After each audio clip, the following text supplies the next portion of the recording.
हरिये परमात्मने प्रेम क्लेश नाशाय गोविंदाय नमो नमः।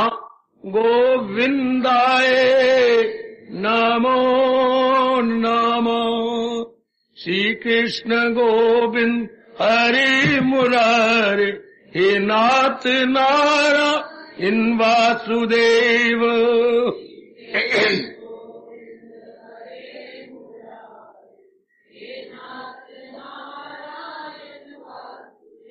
आओ मिलके बोलेंगे नाथ नारायण वासुदेव। आओ प्रेम से बोलेंगे नाथ नारायण वासुदेव। जय हो श्री कृष्ण गोविंद हरि मुरारे हे नाथ नारायण वासुदेव।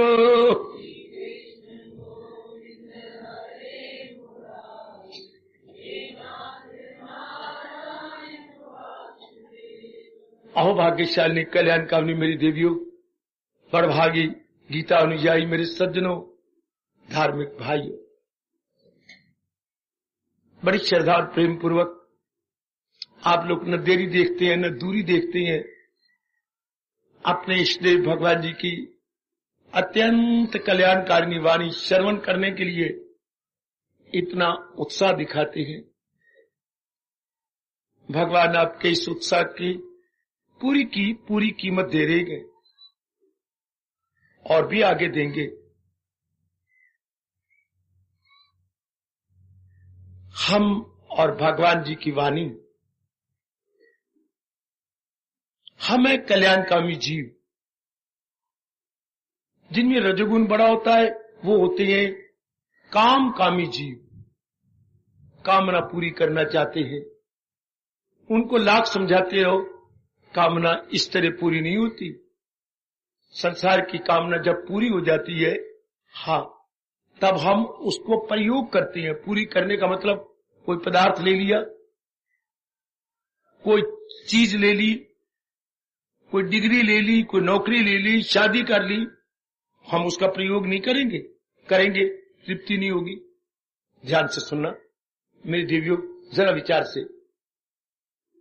कामना किसकी की जाती है? किसी कमी की पूर्ति के लिए कामना की जाती है।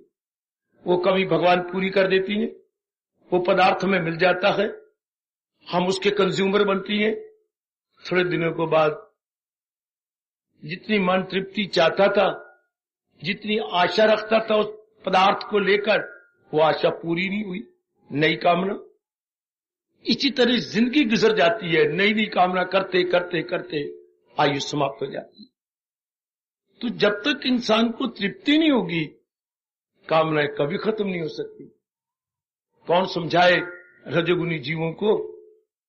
आप लाख कोशिश करें उनकी बुद्धि में, मेरे सज्जनों हो मेरी देवियों, ये बात बैठने वाली नहीं है। इसलिए भगवान कहते हैं वो जाहिल है और अक्ल में खामकार, न दुविधा में डाले उन्हें होशियार। उनकी बुद्धि कच्ची है, इसलिए आप अपना अनमोल समय उनको समझाने में न लगाएं। उनका भी समय नहीं आया कि बदल जाने का, वरना भगवान सबके परम पिता है, रोकते हैं। अभी उनको टाइम नहीं, अभी उनका टाइम नहीं आया बदलने का। आप न अपने आप को खराब किया करो, अभी चुप करके समझो और अपनाते जाओ। क्योंकि आप में आपको रस आता है, आप चाहते हैं ये रस मैं अपनी बहन को, अपने भाई को, अपने मित्र को दूं, पर ये आपकी भूल है। उनमें तब ये बात समझ आए जब उनमें भी सतोगुण बड़ा हुआ हो। आपके जैसे मन का सतारा है मेरे सज्जनों, मेरे देवियों, उनके मन का सतारा ऐसा नहीं है। इस बात पर विचार किया करो।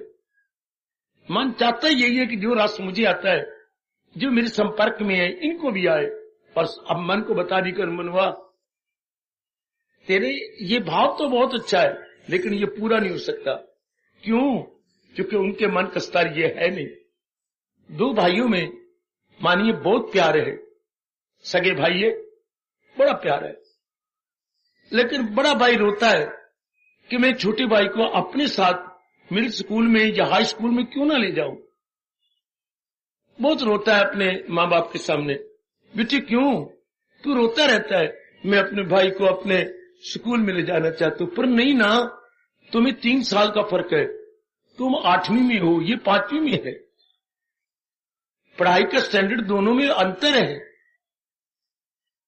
तुम ये जिद छोड़ दो, ये बात समझेगा ही नहीं। बिल्कुल यही हाल है, चाहे आपके खूनी कितने नजदीक की रिश्ता है, लेकिन उनके मन का स्तर आप जैसा है नहीं।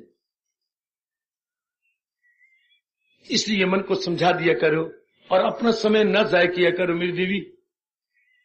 चाहे कितने ही खूनी रिश्ता हो, पर धर्म का रिश्ता और होता है, खून का रिश्ता और होता है।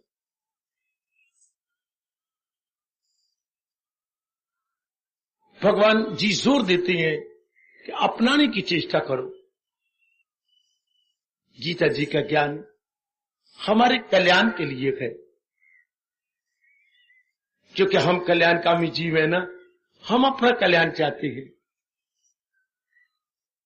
और कल्याण किससे होता है, ये हम सदा के लिए मन में रख लें भगवान के ज्ञान से। कल्याण का मतलब क्या है, मैंने कई बार पहले ही बताया, आज फिर प्रकाश डाल रहा हूं, जरा ध्यान देना। फिर मैं समझाने की चेष्टा कर रहा हूं। कल्याण का मतलब होता है, समझिए, आवागमन से छुट्टी हो जाए। जीव तंग आ चुका है, बार बार जन्म और मरण में आता हुआ, चाहता मैं सदा के लिए खलासी पालूं। एक नाना प्रकार के दुखों से अंदर वाला जीव छोड़ जाना चाहता है, आदि व्याधि उपाधि से। कभी शारीरिक रोग तंग कर गए अंदर वाले जीव को, कभी मानसिक, कभी पारिवारिक। आज के समाज में ये तीनों रोग जीव को हैरान परेशान कर रही हैं। कुछ उस बेचारे को सूझता ही नहीं, मेरे सज्जनों, मेरी देवियों, में क्या करूं। शरीर के रोग भी ऐसे ऐसे प्रकट होते जा रहे हैं जो कभी न पढ़े न सुने। और आमतौर पर रोग आजकल असाध्य रोग है, असाध्य, लाइलाज, जिनका कोई इलाज ही नहीं होता, अर्थात होपलेस डिसीजेज, कोई इलाज नहीं सिवाय मर जाने के। ऐसे शरीर के रोग तंग कर रहे हैं। फिर मन में जो चिंताएं हैं, कमियां हैं, राग द्वेष है, शरीर के रोग से भी ज्यादा तंग करती हैं इंसान को, बहुत तंग करती हैं। जिससे नींद का पूरा ना आना, भूख का पूरा ना लगना, ब्लड प्रेशर का हाई रहना। मन के रोग मेरे सज्जनों, मेरी देवियों, बहुत तंग कर रहे हैं आजकल। जी चाहता है मैं इससे छूट जाऊं। तीसरे रोग है शादी के। शादी करनी चाहिए थी तब जब दोनों ज्ञानवान होते, विचारवान। 3 गुण होते उनमें, ज्ञानवान, विचारवान, विवेकवान। आजकल तो ज्ञानवान नर नारी है ही नहीं। हमारा हिंदू धर्म कहते हैं शादी तब होनी चाहिए दोनों ज्ञानवान हो, दोनों विवेकवान हो, दोनों विचारवान हो। तीनों ही नहीं है तो फिर शादियां किस लिए हो रही है आजकल? आज मूर्खवान है, शारीरिक प्यार है केवल। मेरी देवी, मेरे सज्जनों, आजकल शादी का मतलब क्या है? बर्बादी। किसकी? धन की, किसकी? सेहत की, किसकी? जो पल्ले खुशी है उसकी। लेकिन समझाए कौन? उनको तो अकल ही कोई नहीं। तो ऐसी शादी का परिणाम क्या होता है? गम बेहिसाब उनको दिन हो के रात, शरीर रोगी हो जाएंगे। इतना धन नहीं, इतने खर्चे बढ़ते जा रहे हैं, चिंताएं खड़ी हो जाएंगी परिवार में, क्योंकि ये दोनों ने स्वार्थ से शादी की है, आपस में बनेगी नहीं, परिवार के साथ भी, अपने साथ भी। शाबाश। इसलिए आजकल शादी का मतलब अंधाधुंध छलांग मारना, अंधाधुंध छलांग मारी जा रही है। मैं कमाता हूं, मैं कमाती हूं, तो हम शादी कर ले। आजकल शादी के योग्य का मतलब मेरी उम्र और मेरी कमाई। हाय, शादी का मतलब होना चाहिए था मेरे इरादे, मेरे विचार, वो मेरे नेक जीवन सुनना। शादी का मतलब मेरी इरादा मेरा क्या है, मेरे विचार क्या है। आज मैं पढ़ा हुआ कितना हूं, मैं कमाता कितना हूं, मेरी कमाई कितनी है, मेरी पढ़ाई कितनी है, इस आधार पर शादी बर्बादी। इसलिए जीव तंग आ जाता है, कल्याण चाहता है, वो इन दुखों से छूट जाना चाहता है, शारीरिक, मानसिक, पारिवारिक। इसे अपने आप को आजाद करना चाहता है और सदा रहने वाली शांति चाहता है। सदा रहने वाली शांति का अर्थ, जो दिन चढ़े कल की अपेक्षा आज वो शांति बढ़ती हुई दिखाई दे। जीव तो ये चाहता है, जो नया दिन आए, नई खुशी, नई रौनक, नया चैन लेके आए। लेकिन आजकल के जमाने में जो कल खुशी थी वो आज नहीं, जो आज है वो कल नहीं होगी।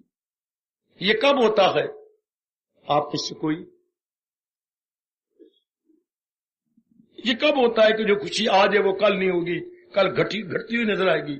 मेरे बुजुर्गों, मेरे भाइयों, मेरी माताओं, मेरी बेटियों, भगवान कृष्ण सीधा जवाब देती हैं, जब जीव बारमुखी होता है और लगाए वो महसूस, और वो प्राणी पदार्थों से दिल लगाता है, तब खुशी घटती हुई नजर आएगी। तब वो चंद्रमा घटोत्ती भी होता है, एक बारी चंद्रमा बढ़ोत्ती भी होता है, एकादशी, द्वादशी, त्रयोदशी, पूर्णिमा, और पूर्णिमा के बाद चंद्रमा घटोत्ती पे होता है। डिक्रीजिंग, उसकी कलाएं डिक्रीज करती है। आजकल का जो जीवन है घटोत्ती पे है, बढ़ोत्ती पे नहीं। जरा विचार करना घर में बैठकर, आज के जीवन की चंद्रमा की कलाएं, जीवन रूपी चंद्रमा की कलाएं घटोत्ती पे जा रही है, डिक्रीजिंग डे बाय डे। होना चाहिए था इंक्रीजिंग डे बाय डे। विचार करो, अपनी बुद्धि को जगा लो। आप गीता के अनुयायी बने गए। गीता इंसान को देवता बनाती है मेरे सज्जनों। गीता आपको यथार्थ रूप में देवी भगवती बनाकर रख देती है। आपकी बुद्धि का विकास हो जाता है, आप दूरदर्शी बन जाती हैं। वो मैं कुर्बान है, कुर्बान। आप बड़े सियाने बन जाती हैं, आप रूपों से उठ जाती हैं, रूप बनाने वाले कुम्हार के प्यारे बन जाती हैं। रूप बनाने वाला कौन? कुम्हार, अर्थात भगवान जी नारायण। वो जीव बड़ा सियाना बन जाता हो, मेरी मालिक उसको दिव्य शक्तियां प्रदान कर देती हैं। यदि हम मन वचन कर्म से एक होकर के गीता के अनुयायी बन जाएं। अनुयायी का मतलब शाब्दिक होता है पीछे पीछे जाना, अनुजमयाई, पीछे पीछे जाना, यानी फॉलोअर। लेकिन यहां ये शाब्दिक अर्थ नहीं है। या क्या है? उनके उपदेश को जीवन, उनके उपदेश के पीछे पीछे बुद्धि मन को लगा देना। चूंकि गीता नाम विचारों का है, विचार नाम ज्ञान का होता है, तो उन विचारों के पीछे मन भी लग जाए तो हम अनुयायी बन गए। उनके मुताबिक अपने आप को बना ले, अपने मन को समझा लेना। मेरे बुजुर्गों, भाइयों, बताओ, मेरी कल्याणकामी देवियों, अनुयायी शरीर से नहीं होते, अनुयायी मन बुद्धि से होते हैं। कि जो भगवान जी बता रहे हैं वही बुद्धि में बैठ जाए, हाय वही मन में विचार बन जाए, उसी द्वारा ही हमारे कर्म चले। हम अपने आप को आन बान शान से बड़े फख्र के साथ, बड़े गौरव के साथ कह सकते हैं हम श्री गीता जी के अनुयायी हैं। अनुयायी, all the followers of Shri Gita ji. अति सुंदर, अति सुंदर। एक एक जीव जो भी मेरे भगवान की दिव्य प्रेरणा को लेके आता है, जरा सोच विचार करके है कि मैं महाराज जी के चोटी को उपदेश तो सुनने जा रहा हूं। रामायण तो ये है नहीं, मैंने कहा ये तो रामायण तो महाराज जी की जीवनी है, भागवत पुराण महाराज जी के अपने इष्ट देव की जीवनी है। गीता अपने देश की संस्कृति है, गीता अपने देश का फलसफा है, गीता अपने देश की ब्रह्म विद्या है, गीता चोटी के तप का परिणाम है, गीता नर को नारायण में तलीन करने वाला साधन है। बाबा फिर बोल, नर को नारायण में तलीन करने वाला साधन है। ये तो अपने देश की जान प्राण है गीता। ये तो हमारी मंदभाग्य है देश के कि हमारी गवर्नमेंट इस शिक्षा की ओर ध्यान नहीं दे रही। जो अपने देश की संस्कृति है उधर ऐसी मूर्ख गवर्नमेंट का ध्यान ही नहीं है। इसलिए आजकल कांग्रेसी टके टके बिक रहे हैं, टके टके अपनी बेकदरी आप करवा रहे गए। अपने पर ताड़ियां आप लगवा रही हैं, आड़े हुए बच्चों द्वारा खुद कहलवा रहे गए अपने लक्षणों से, अपने कुकर्मों से, अपनी चोरियों से, अपने डाके मारने से। वरना कांग्रेस इतनी तरक्की करती यदि ये गांधी जी की अनुयायी बनी रहती तो।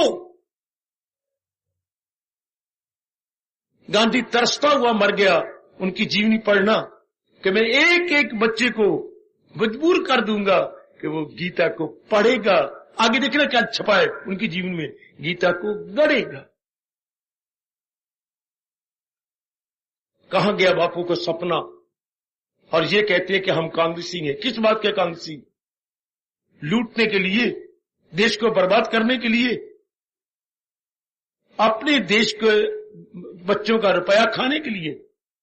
इतना ही जुल्म है जैसे बाप अपनी बच्चे की चोरी करे। बच्चे ने रखा हो पेटी के अंदर 2 लाख रुपया और पिता परकुंजी लेकर के उसकी चोरी करे। क्या कभी आपने सुना? ऐसा कोई बाप नहीं होगा। ये हमारे मिनिस्टर जो अपने देश के बाप हैं, ये आपके कमाई की चोरी करें, आपकी कमाई को बर्बाद करें। वरना किसी भी देश की गवर्नमेंट का पहला कर्तव्य यदि मेरे से पूछा जाए तो उस देश की संस्कृति में उन बच्चों को रंग देना होता। याद रखना, उस देश की संस्कृति में रंगने से क्या होगा? हमेशा रहने वाली शांति आ जाएगी। जीवन के 4 दिन आराम से काटेंगे। पर गवर्नमेंट नहीं करती, ना करे। सराय सेठ अपना जाए समुद्र के अंदर पत्थरबाद बांध करके। हमारा धर्म है, हम देश के वासी हैं। किस देश के वासी हैं? जिस देश में गीता रहती है, जिस देश में भगवान जी ने अवतार लिया। ये वो भारत है जिस देश में भगवान ने अवतार लेकर जीवों के कल्याण के लिए गीता का उपदेश दिया। मैं अब क्या बोलूं? कैसे अपने आंतरिक भावों को प्रकट करूंगी देवियों? ये वो भारत है जिसमें भगवान ने साकार रूप में अवतार लिया। अगर कोई भगवान के साकार रूप को नहीं मानता, मंद भाग है उसके। बड़ी बदकिस्मती है। ये अवतार ही नहीं मानेगा तो क्या पता लगेगा उसको कि अवतार लेके भगवान ने क्या तोहफा दिया, क्या किया। अवतार जो लिया तो क्या किया? जीवों के सुख, शांति, आराम, चैन के लिए, लोक परलोक बनाने के लिए क्या हमें उपदेश दिया। जैसे पिताजी कहती हैं, मैंने शादी की बच्चों और बच्चे बनाए। हाँ, तुम्हारे सुख के लिए। ये देखिए, तेरे लिए मैंने फलाना महल बनाया, तेरे लिए मैंने ये महल बनाया, अपनी बेटी के लिए अलग महल बनाया। हर एक के नाम पर 10-10 लाख रुपए जमा करवाया ताकि तुम अपना जीवन आराम से काटे। तुम्हारे कारोबार चलाने के लिए साधन बना दिए। पिताजी के चरणों पे बेटी, पुत्र सारे पड़ जाते हैं। पिताजी हमारे प्रेम के अश्रु नहीं बहेंगे जो बाप का हर एक के अगर मैंने शादी की है और बच्चे बनाए, धक्के तुम्हें देने के लिए नहीं, तुम्हारे भविष्य को उज्जवल बनाने के लिए मैंने क्या क्या नहीं किया मेरे बच्चों। ठीक है पिताजी, कारोबार भी चला दी तक चलते काम में तुम आ जाओ। शाबाश। इसी तरह भगवान ने अवतार लेके हमारे जैसे धार्मिक व्यक्तियों के लिए, कल्याणकामी जीवों के लिए, साधकों के लिए, लोक परलोक बनाने की चिंता रखने वाले थोड़े जीवों के लिए क्या क्या नहीं किया।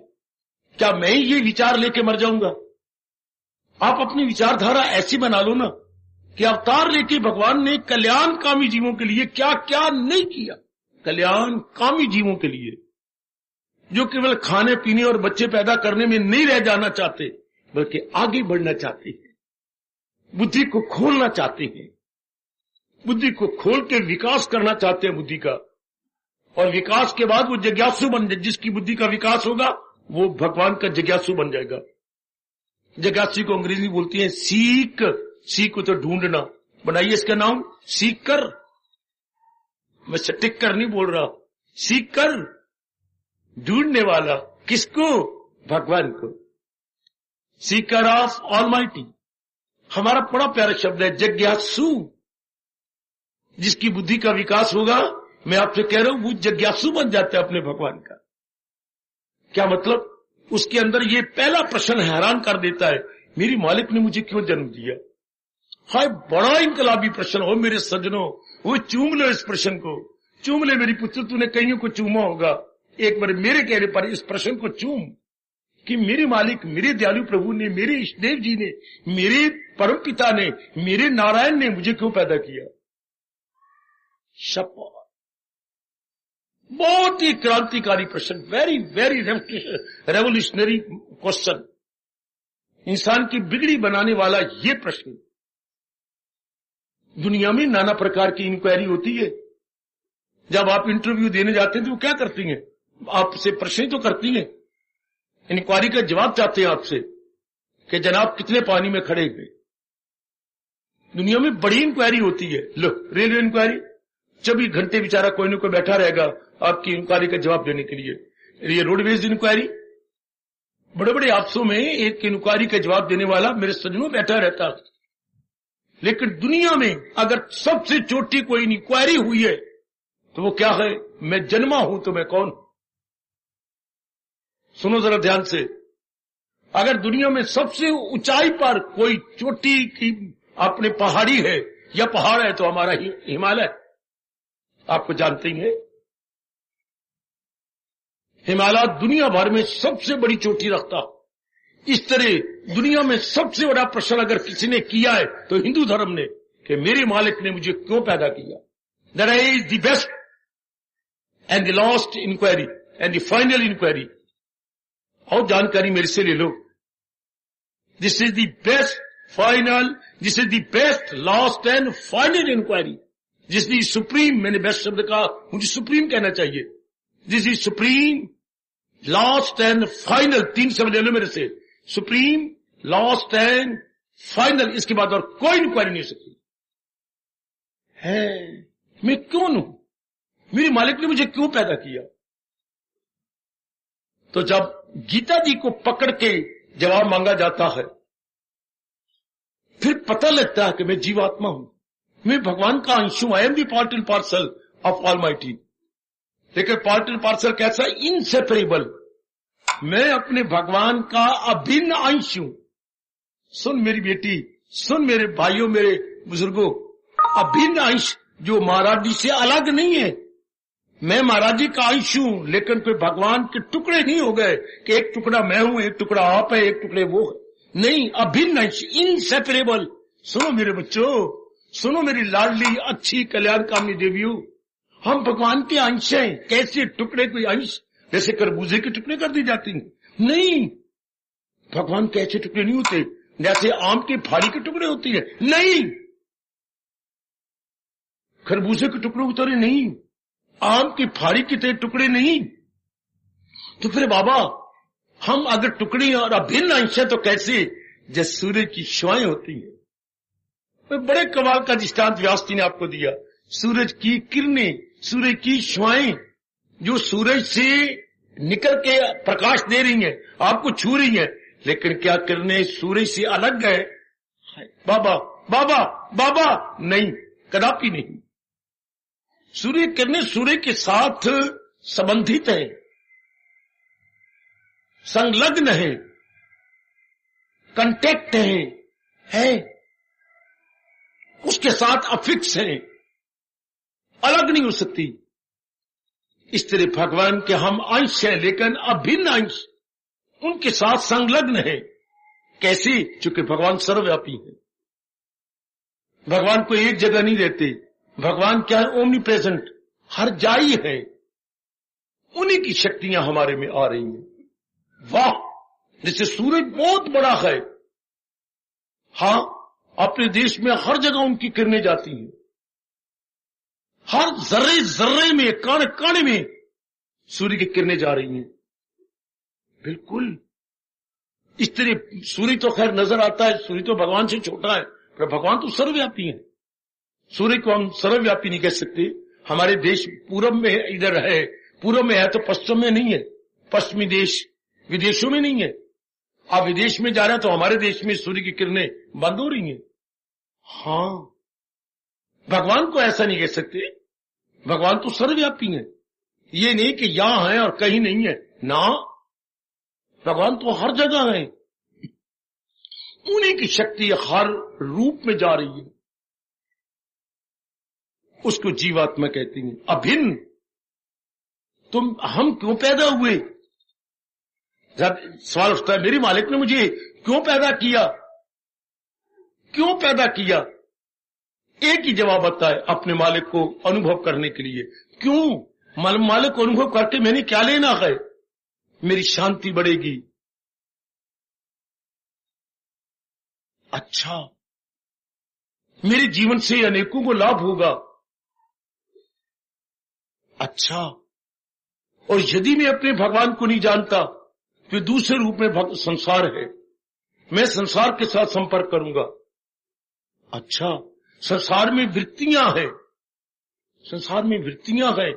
वृत्ति को होता है लहर, वृत्ति की शब्द करते हैं मेरी भगवती लहर। जैसे पानी में लहरें होती हैं, तो संसार में मन की लहरें घूम रही हैं। काम, क्रोध, मोह, लोभ, अहंकार, राग, द्वेष। यदि हमारा जीव अंदर का नहीं भगवान की ओर जाएगा तो संसार की ओर जाएगा। दो ही पदार्थ है मेरे सजनों इस संसार में, भगवान, मैं दूसरा क्या बोलूं, जहान। तीसरी अगर आप बोलना चाहते तो बोलो, मुझे बड़ी खुशी होगी, पर आप बोल नहीं पाएंगे। इस सारी सृष्टि में दो ही पदार्थ काम कर रहे हैं, जहान और भगवान। सृष्टि और सृष्टिकर्ता। मैं शास्त्रीय शब्द आमतौर पर इसलिए नहीं बोलता, समझ ना आया आपको तो मेरे बोलने का क्या फायदा। सृष्टि जहान और सृष्टि बनाने वाला सृष्टिकर्ता भगवान। यदि साधारण शब्द में प्रयोग करता हूं, जहान और भगवान, ये दो ही पदार्थ है। यदि जीव, हमारा अंदर वाला जीव भगवान की ओर नहीं जाएगा और इधर जाएगा, तो जिसकी ओर जाएंगे तो जो उसके पास होगा वही तो हमें देगा। आप गए अचानक किसी को मिलने के लिए, आओ मुबारक आपका आना, लीजिए चाय पीजिए। मैं क्षमा चाहता हूं, मैं तो चाय कभी नहीं पीता, लीजिए दूध पीजिए। आपको जरूर कुछ ना कुछ लेना होगा। आपको दूध दिया, जो उनके पास है वो आपको मिला।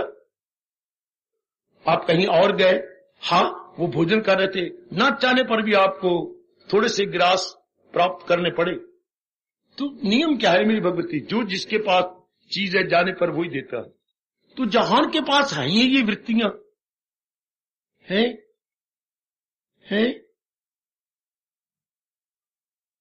जहान को भगवान ने ये वृत्तियां दे रखी हैं। जहान का क्या दोष? जहान को प्रकृति बोलती है, nature of almighty, nature of almighty, दैवी प्रकृति। देवी मतलब इष्ट देव की प्रकृति। एडजेक्टिव बन जाता है बच्चे, देव का इष्ट देव, तो देव का बनाओ एडजेक्टिव विशेषण दैवी। ये इष्ट देव की प्रकृति है। अच्छा, डिवाइन नेचर है। It is nature no doubt, but it is not an ordinary nature. It is divine nature. Because this nature is wholly and solely connected with Almighty Bhagwan, with Almighty Paramatma. अच्छा, Almighty Hindu धर्म के अनुसार नारायण, उनके साथ connected है। तो इसमें क्या भरा है भगवान ने? ये वृत्तियां हैं। अच्छा, तो आमतौर पर अब जीव क्यों जा रहे हैं? मेरे पास कोई जवाब नहीं, माफ करना, मुझसे मत पूछो। जहान की ओर क्यों जाती हैं? एक जवाब कृष्ण के देती हैं अपने प्रभु जी, इनमें रजोगुण बढ़ा हुआ।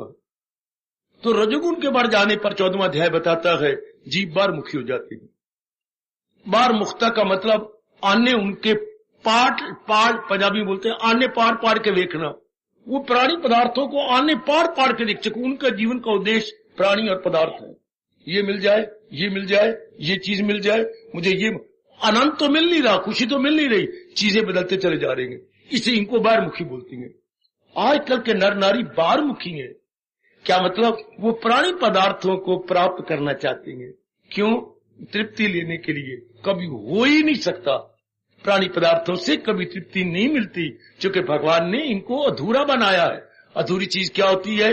जब से बने उसी घड़ी से जिसमें परिवर्तन होना शुरू हो जाए उसे अधूरी वस्तु मानती हैं हमारे कृष्ण। बाबा एक बार फिर बोल, अधूरी चीजें क्या होती हैं?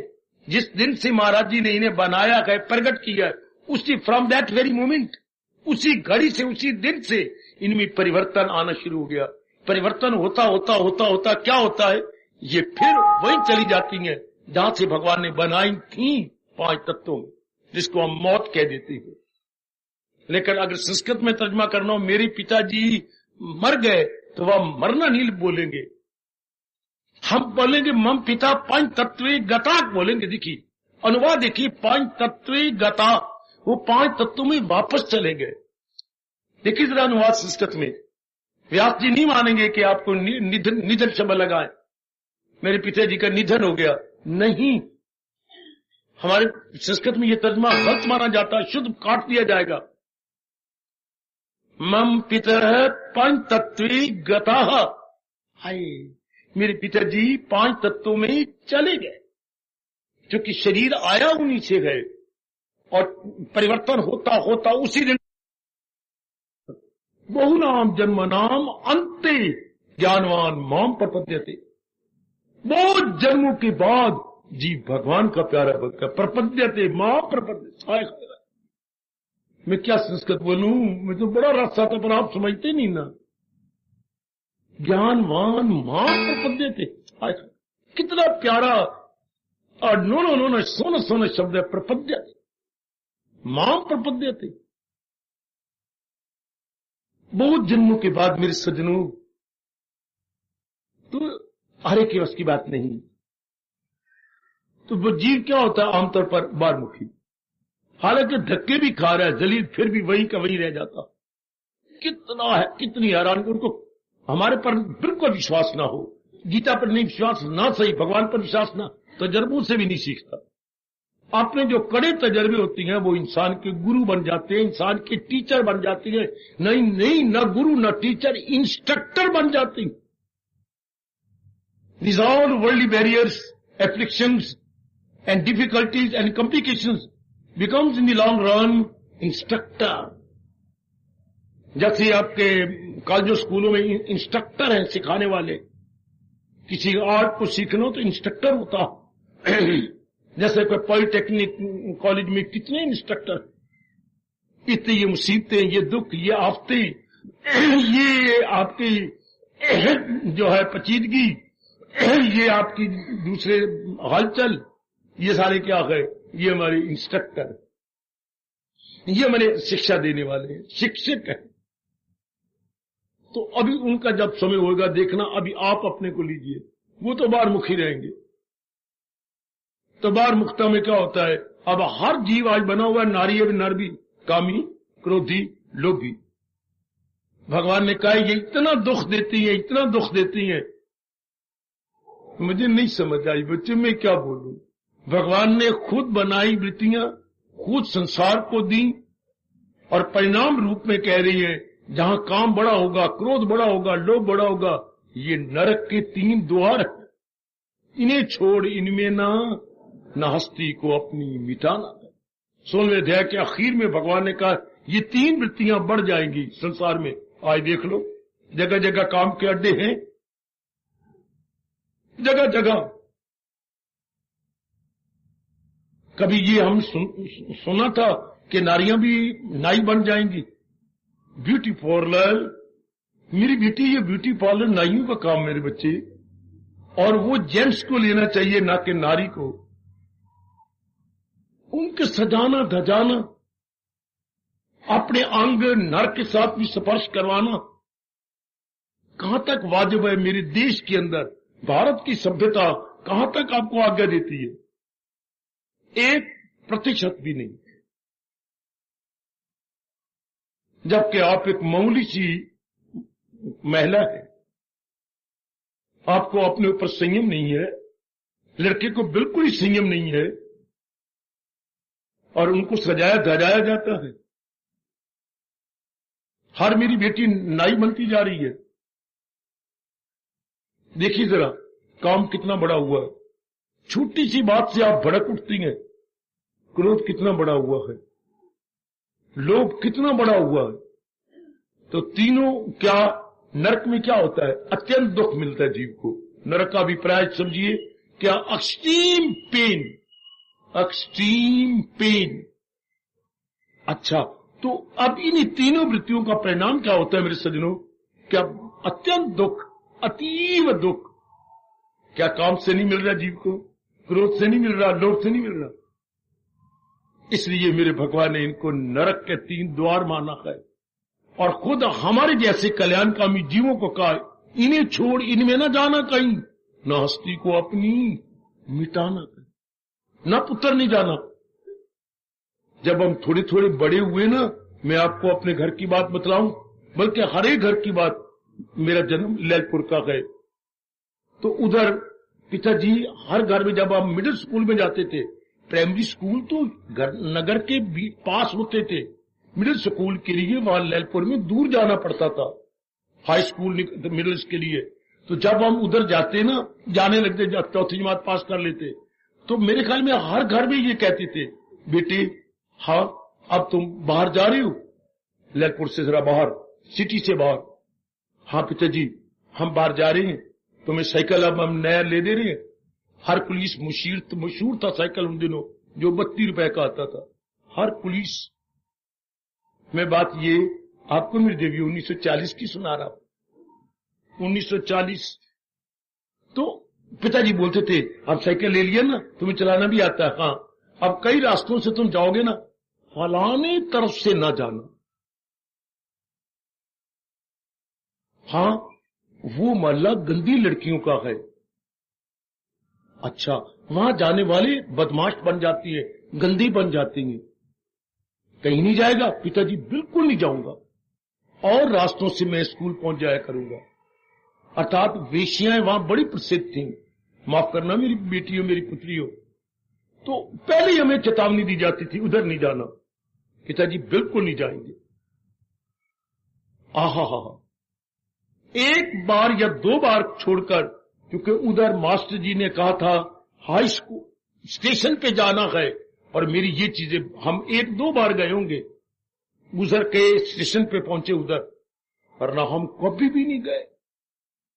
इतने बरस वहां रहे, वो भी मास्टर जी के कहने पर हाई स्टेशन पे जाना पड़ा, अदरवाइज मेरे का कोई लड़का तो गुजरता ही नहीं था। क्योंकि शुरू बताया जाता कि ना, इसी तरह परम पिता कह रही है, वो मेरे बच्चों इन्हें छोड़, इनमें न जाना कहीं, न हस्ती को अपनी मिटाना। क्योंकि कलयुग में इन्हीं वृत्तियों का बोलबाला होता है। कौन मानता है भगवान की, कौन मानता है भगवान के ज्ञान की? फिर धक्के भी तो खा लेंगे। अगर वो नहीं मानते तो भगवान ने साफ कहा, अगर तुम मेरा कहना नहीं मानोगे, गम बेहिसाब उनको, शरीर गम, मानसिक गम, पारिवारिक गम। कितनी मेरी बेटियां, मेरे भाई जलील बर्बाद हो रहे हैं, अपने को टके टके बेच रहे हैं। इतना सस्ता लगा दिया नारी ने अपने को, इतना सस्ता लगा दिया आजकल नर ने अपने आप को। तो आप कल्याणकामी हैं, इन वृत्तियों से अपना दामन बचा लेते हैं। अब दामन कैसे बचता है? एक ही तरीका है, भगवान जी ने अवतार लेकर के जो कुछ कहा उनको हम अपना ले। सुनो मेरी बात हो, मेरे नेक जीवो हो, मेरी नेक बेटी हो, बड़ी दूरी पे आते हो भवन में। मां एक ही लाख की बात जो महाराज जी ने कहा है, मैंने उसको अपनाना। 4 कानों से सुन लो, तब तो ऐसे स्थानों में आने का पूरा लाभ कि जो मेरे इष्टदेव जी ने, मेरे भगवान जी ने, मेरे परम पिता ने अपने श्रीमुख से अवतार लेके उपदेश दिया, जिससे मेरा भारत का बच्चा बच्चा गीता के नाम से पुकारता है, मैंने उसके उपदेश को अपनाना है। वो मैंने भोजन को देखना नहीं, नाना प्रकार के व्यंजन मां जी ने तैयार किए हैं, मैंने देखना नहीं, मैंने खाना है। तो कोई रब दा प्यारा गीता का अनुयायी आपको कैसे समझाए? भोजन देखने के लिए नहीं होता, भोजन खाने के लिए होता है। गीता केवल सुनने के लिए नहीं होती, गीता अपनाने के लिए, भोजन खाने के लिए है। मैं तो आपसे सुनना चाहता हूं, अपने मन को और खुश करना चाहता हूं। भोजन खाने के लिए, गीता बड़े प्रेम से बोलिए मेरे बच्चों, भोजन खाने के लिए, गीता भोजन खाने के लिए, गीता गीता अपनाने की, केवल पढ़ने के लिए नहीं कि 12वां अध्याय पढ़िया था, पट किया तो रोटी खा ली। इससे कोई ठोस लाभ नहीं दिए। क्रांतिकारी बन जाओ, इनकलाबी बन जा मेरी बेटी, इनकलाबी बन जा, सियानी बन जा। पढ़ने से कुछ नहीं, जैसे पढ़ लिया, जैसे भोजन देख लिया, उससे मेरी भूख मिट जाएगी? नहीं, उससे उल्टा भोजन का अनादर है। पका हुआ भोजन मैंने देख लिया भोजनालय में, और मैंने बैठ के एक एक गिलास खाया नहीं, और वाणी मैंने पढ़ ली और महाराज जी के उपदेश को समझा नहीं और उसे अपनाया नहीं। कितना अनादर है भगवान जी का, कितना अनादर है भगवान के ज्ञान का। और मैं क्या करूं, मैं पागलों की तरह फिर कह रहा हूं, भोजन खाने के लिए, गीता अपनाने के लिए। पता नहीं मेरे देशवासी क्यों भूलते जा रहे हैं। केवल गीता पढ़ने के लिए नहीं हो, क्यों मेरे देश के अंदर ये कमलापना चल पड़ा अखंड पाठ। और ना करना कभी अखंड पाठ। पुत्र अकल की खिड़कियां खोलो। चोटी की वाणी जो होती है वो अखंड पाठ के लिए नहीं होती। कौन समझाए इन जल्ले कमले लाल कुल्ले देशवासियों को? केवल अखंड पाठ के लिए कोई फायदा नहीं अखंड पाठ का, बल्कि टुकड़े करके अखंड में लगातार पढ़ना कोई फायदा ही नहीं। उसके टुकड़े करें, जैसे भोजन का एक एक गिलास करके सब्जी के साथ लगा के चबाया जाता, चबा चबा के हम अंदर डालते हैं। चूंकि अपनी आंतों से हम दांतों का काम नहीं लेना चाहते। जो नहीं चबाता वो चाहता यही है क्या कि मैं अपनी आंतों से दांतों का काम लूं? नहीं, दांत रब ने दिए, चबा चबा के खाओ ताकि आंतें बड़ी जल्दी उसे ग्रहण कर ले। वो शाबाश। पर आजकल के मेरे बच्चे बेटियां आंतों से दांतों का काम लेना चाहती है, इसलिए आज में कमजोर हो जाती हैं, जठराग्नियां कमजोर हो जाती हैं। ना मेरी बेटी ना मेरे बच्चों, कदापि कदापि नहीं, चबा चबा के अच्छी तरह। तो भोजन खाने के लिए, और मेरे भी दो कान लेके सुन लो, महाराज जी का ज्ञान अपनाने के लिए उसे अपने जीवन में ढाल लें। क्योंकि भगवान का ज्ञान क्या है? उच्च विचार है। किन के लिए? कल्याणकामी जीवों के लिए, जो अपना कल्याण करना चाहती हैं। सिर्फ खाना पीना, बच्चे बना के मर जाना, नहीं नहीं नहीं, उनके लिए नहीं। तो ये आजकल कितनी है कलयुग के अंदर, बहुत थोड़ी जीव जो अपना कल्याण करना चाहती हैं। और कल्याण होगा, मैं बार बार कह रहा हूं, भगवान के ज्ञान से। मुझे जो अनुभव हुआ है मैं वही कहता कहता आखिरी श्वास ले लूंगा। महाराज जी के कल्याण कामी जीव बनते हैं, पर भगवान के ज्ञान से कल्याण। भगवान के ज्ञान से कौन सा ज्ञान जो महाराज जी ने अवतार लेके दिया, जिसे हम गीता के नाम से पुकारते हैं। आहा, इसलिए गीता तो हम संक्षिप्त रूप में मैं बोल रहा हूं ना, गीता कहने में से उचित नहीं है। भगवत गीता जो महाराज जी ने दिया, भगवान द्वारा गाया गया गीत। गीता तो कोई शब्द नहीं होता, शब्द तो गीत है। अब चूंकि भगवान ने गा दिया, that divine song which has been sung, not to be sung, not to be sung, गाया जाना नहीं है, गाया गया, हैज बीन संग, तो गीत से बन गया गीता। पर किस द्वारा? भगवत गीता, भगवान द्वारा गाया गया गीत। किन के लिए? आप जैसे नेक जीवों के लिए, जिन्होंने जो कल्याण करना चाहते हैं। आप जैसी नेक बेटियों के लिए जो अपना कल्याण करके भगवान की साथ में तलीन हो जाना चाहते हैं। क्योंकि वो तंग आ चुके हैं, ये क्या संसार में बना हुआ है, क्या सचमुच संसार में रहने योग्य है? दुख ही दुख पाने वाली बातें हैं। जिस तरह हम रह रहे थे इसी तरह रहती तो दुख ही दुख। जो दिन चढ़ता है नए दुख, नई मुसीबतें, नए काले काले कार्ड आ जाते हैं कौवे जैसे, नई गंदी गंदी खबरें आ जाती हैं। तो जहान में देखो लड़ाइयां, झगड़े, फसाद। अब ये वोटिंग चली है, भगवान करे कुछ तरीके से चल जाए। मार कुटाई, कत्ल, शराबा, ये वही ये कोई जहान? देखो ये इंसानों वाले हाल है। अपने दूसरे प्रतिद्वंदियों को मारेंगे, पता नहीं क्या करेंगे, बिल्कुल शैतानों वाला हाल।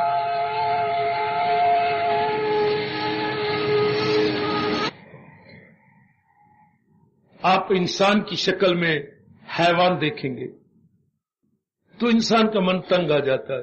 तो जो जहान से, जहान के व्यवहार से तंग आ चुके हैं, उन्हीं को गीता स्वागत करती है। आओ, दुखी न हो, तुम भगवान के ज्ञान को ले लो, सुखी हो जाओ। आहा, गीता के निमंत्रण उन्हीं थोड़े से जीवों के लिए गए जो संसारिकता से तंग आ चुके, entirely fed up from worldliness, entirely fed up physically, mentally और डोमेस्टिकली। इसी में शब्द एंटायर लगा रहा हूं, इंटायरली फेड अप। उनको गीता छाती से लगा लेती है और उनको ये चोटी का ज्ञान देती है, जिससे हम एक मामूली जीव से देवता बन जाते हैं। बड़े 4 दिन आराम से कटते गए, आराम से शरीर को छोड़ दी। यही तो हम चाहते हैं, आराम से दिन कट जाए, तो बिना ज्ञान के नहीं कट सकते। इतने उच्च विचार बन जाते हैं महाराज जी से लेने से, और हमारे वो विचार निकल जाते हैं, खत्म। वो तुच्छ विचार थे। 2 शब्द पकड़ लो, तुच्छ का विपरीत आर्थिक, उच्च, उच्च का विपरीत आर्थिक, तुच्छ। वो उच्च विचार महाराज जी के आ जाते हैं, तो जब उच्च विचार आएंगे तुच्छ विचार नहीं रहेंगे। ये दोनों कभी आपस में, तुलसीदास जी कहते हैं, संत शिरोमणि जी, ये दोनों इसी तरह आपस में नहीं रहते। क्या कितने ही युग गुजर गए, लेकिन इन दोनों ने एक दूसरे का मुंह नहीं देखा। सूरज ने रात का मुंह नहीं देखा और रात ने सूरज का मुंह नहीं देखा। जहां सूरज है वहां रात नहीं, जहां रात है वहां सूरज नहीं।